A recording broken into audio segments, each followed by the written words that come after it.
Cinderella की जादुई lipstick. बहुत समय पहले की बात है। बिलासपुर गांव में सिंड्रेला अपने माता पिता के साथ हंसी खुशी से रह रही थी।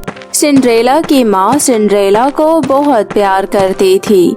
सिंड्रेला के पिता एक बिजनेसमैन थे। सिंड्रेला के पिताजी का काम के चक्कर में गांव से शहर और शहर से गांव आना जाना लगा रहता था।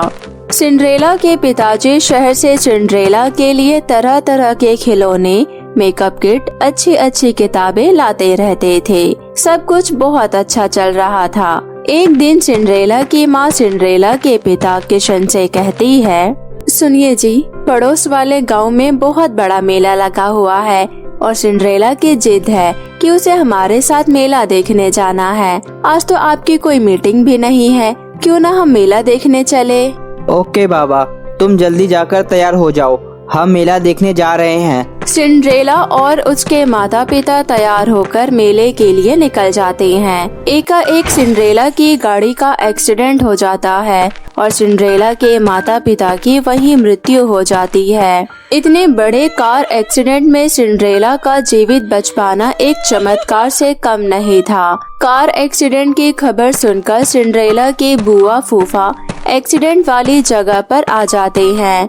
सिंड्रेला के फूफा जी बहुत ही नेक दिल इंसान थे। उन्होंने पुलिस वालों को अपनी पहचान बताकर सिंड्रेला को अपने साथ अपने घर ले आते हैं। सिंड्रेला की बुआ किशोरी एक बहुत ही जालिम औरत थी। उसने शुरू में तो सिंड्रेला का बहुत ख्याल रखा, परंतु कुछ दिनों बाद ही उसने सिंड्रेला पर अत्याचार करना शुरू कर दिया। सिंड्रेला, बहुत दिन हो गए तुझे मुफ्त का खाते खाते। आज से तू मेरे साथ घर के कामों में मेरा हाथ बटाएगी। चल जा, पूरे घर में झाड़ू पोछा कर दे। उसके बाद कपड़े भी धोने हैं तुझे और फिर पौधों को पानी भी दे दियो। परंतु चाची, मैं तो अभी केवल 10 वर्ष की हूँ, मुझे कपड़े धोने नहीं आते। नहीं आते तो सीख ले, माँ के पेट से कोई सीख कर नहीं आता। और ज्यादा बहाने बनाने की कोई जरूरत नहीं है मेरे पास। चुपचाप जा और जितने काम बताए हैं जल्दी करके आ। सिंड्रेला चुपचाप वहाँ से चली जाती है और घर के कामों में लग जाती है। सिंड्रेला जैसे तैसे करके झाड़ू पोछा, कपड़े, पौधों को पानी देना, ये सारे काम कर देती है। इन सब में सिंड्रेला का पूरा दिन निकल जाता है और भूख से उसके पेट में से आवाज आने लगती है। सिंड्रेला किचन से खाना निकाल रही होती है कि तभी किशोरी वहाँ आ जाती है। क्या खा रही है चोरी छुपे? तूने मुझसे पूछने की जरा भी जरूरत नहीं समझी? नहीं बुआ जी, इतना सारा काम करके मुझे बहुत भूख लग रही थी। मैं किचन में खाना निकालने आई थी। कोई खाना नहीं मिलेगा तुझे। इस घर में सबसे पहले मैं और मेरी बेटी पुष्पा खाना खाएंगे, उसके बाद जो बचेगा वो तू खा लियो, समझी? इस तरह सिंड्रेला की बुआ सिंड्रेला पर बहुत अत्याचार किया करती थी। ऐसे ही दिन निकल गए और 10 साल बाद सिंड्रेला बड़ी हो गई थी, परंतु उसके ऊपर काम का वजन बिल्कुल भी कम नहीं हुआ था। वो हमेशा की तरह पूरे घर की सफाई करती, कपड़े धोती और आखिर में बचा कुचा खाना खाकर सो जाती। एक दिन पुष्पा और किशोरी दोनों कहीं पार्टी में जाने के लिए तैयार हो रहे होती हैं। सिंड्रेला पुष्पा की तरफ देख रही होती है कि तभी किशोरी भी सज धज कर वहाँ आ जाती है। अरे सिंड्रेला, तू पुष्पा का मुंह क्यों देख रही है? जा अपना काम धाम कर। बुआ जी, सब काम हो गया है। चल जा, एक बार फिर से झाड़ू पोछा कर दे, फर्श पर बहुत मिट्टी जमा हो गई है। और सुन, मैं और मेरी बेटी एक पार्टी में जा रहे हैं। आज तेरे फूफा जी शहर से आ रहे हैं। तू अपने और अपने फूफा जी के लिए खाना बना लियो, हम खाकर आएंगे। बुआ जी, क्या मैं पुष्पा की एक लिपस्टिक लगाकर देख सकती हूँ? चुप कर, बड़ी आई लिपस्टिक लगाने वाली। इस एक लिपस्टिक की कीमत 2000 रुपए है। ये ब्रांडेड लिपस्टिक है, तेरे मनुष्य चेहरे पर लगाने के लिए तो बिल्कुल भी नहीं है। खबरदार, जो तूने मेरी बेटी की किसी भी मेकअप के सामान को छूने की जरूरत की। जी बुआ जी। इतना कहकर पुष्पा और किशोरी पार्टी में चले जाते हैं। वहीं सिंड्रेला अपने कमरे में जाकर अपनी माँ की तस्वीर से बातें करने लगती है। माँ, पिताजी, आप दोनों के चले जाने के बाद मेरी तकदीर भी मुझसे रूठ कर चली गई है।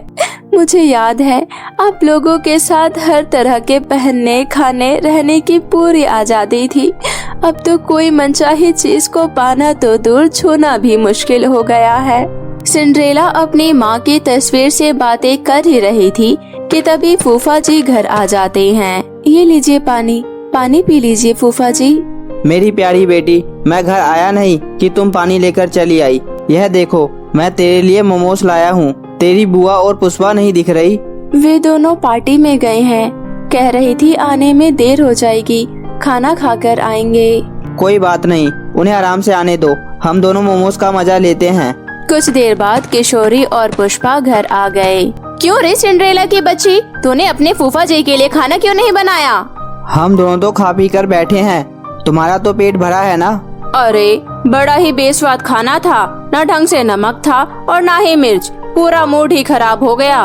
ऊपर से बीच में मैं गिर भी गई थी। ये हाई हील्स की सैंडल पहनोगी तो गिरोगी ही ना। फूफा जी, मुझे भी एक हाई हील्स के सैंडल चाहिए और एक लिपस्टिक भी। ये देखो मैडम जी की फरमाइश। इनका बाप जैसे बड़ा खजाना छोड़कर गया था ना, जो इतनी बड़ी बड़ी डिमांड चल रही है। आज के बाद कोई फरमाइश की बातें मत करना, वरना जो 2 वक्त की रोटी मिलती है ना, वो भी नहीं मिलेगी, समझ गई? थोड़ी देर बाद सभी लोग अपने अपने कमरे में सोने चले जाते हैं। अगली सुबह बुआ फूफा पुष्पा का एडमिशन कराने गांव के बाहर कॉलेज चले जाते हैं। सिंड्रेला बड़ी उदास मन घर में बैठी होती है कि तभी गेट खटखटाने की आवाज आती है। सिंड्रेला जैसे ही गेट खोलती है, सामने अपनी प्यारी मौसी शीतल को देखकर उसका चेहरा हंसी से खिल गया। नमस्ते मासी जी, आइए अंदर आइए। तेरी आंखें लाल हो रही है, तू रो रही थी ना? नहीं मौसी जी, वो बस मम्मी पापा की याद आ गई थी। तो चिंता मत कर मेरी प्यारी बेटी, मैं हूँ न तेरे साथ। देख मैं तेरे लिए क्या क्या लाई हूँ। पाउडर, लिपस्टिक, बालों के लिए क्लिप और खाने के लिए चॉकलेट्स भी। ओह माय गॉड, आप तो पूरी दुकान ही ले आई हैं मौसी जी। सारी चीजें बहुत ही अच्छी है। मौसी आप बैठो, मैं आपके लिए अभी चाय बना कर लाती हूँ। मेरी प्यारी बेटी, मैं तो कई बार तेरे फूफा से बोल चुकी हूँ कि मेरी प्यारी बेटी को मेरे साथ रहने दो, लेकिन वो मानते ही नहीं हैं। फिर सिंड्रेला मौसी जी के लिए चाय बनाकर ले आती है। मौसी चाय पीते हुए सिंड्रेला से बहुत सारी बातें करती है। सिंड्रेला भी अपनी मौसी के साथ पूरा दिन अच्छे से बिताती है। शाम होने पर सिंड्रेला की मौसी घर चली जाती है। मौसी जी के जाने के बाद सिंड्रेला उस लिपस्टिक को अपने चेहरे पर लगाती है। लिपस्टिक लगाते ही सिंड्रेला एक खूबसूरत लड़की में बदल जाती है। जादुई लिपस्टिक के जादू से अगले ही दिन सिंड्रेला के लिए एक IAS लड़के का रिश्ता आता है। लड़का सिंड्रेला की खूबसूरती को देखते ही शादी के लिए हाँ बोल देता है।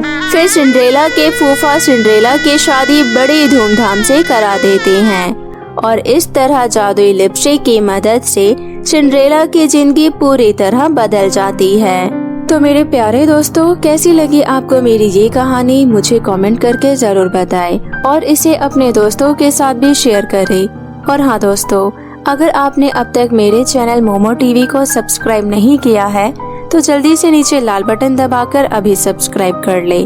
तो मिलती हूँ मैं आप सभी से फिर किसी नई कहानी के साथ। तब तक अपना ध्यान रखें। बाय बाय दोस्तों।